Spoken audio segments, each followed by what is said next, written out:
Mr. Tolbert, your position on the redevelopment agency and event center at Lake Tahoe? So I have a completely different take on this situation than everybody else, it seems, in this room. Mine's more of a philosophical answer. Like I said, grew up here. I've spent 6 years coaching up at Wattell High School.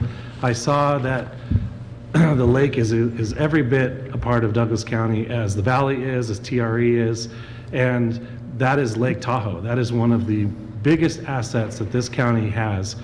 Every one of you cannot deny that when you travel away from here, the farther you get, you start saying, I'm from Lake Tahoe.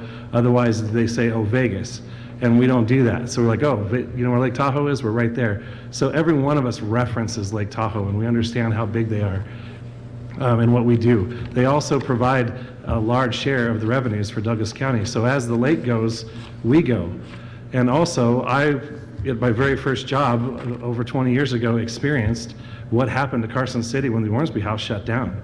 And that was a huge, huge problem for Carson City. And if that happens to us in Douglas County up at the lake, so I am definitely for pushing forward on some kind of mechanism for the event center or whatever. Now, the exact nuts and bolts, I have not done enough research to be able to say one way or another, because what I have found is that a lot of the numbers that have been thrown out there are inaccurate or speculative, so there's not enough for me to make a decision one way or another on the X's and O's of it. But in philosophy, we absolutely need to protect our brothers at the lake.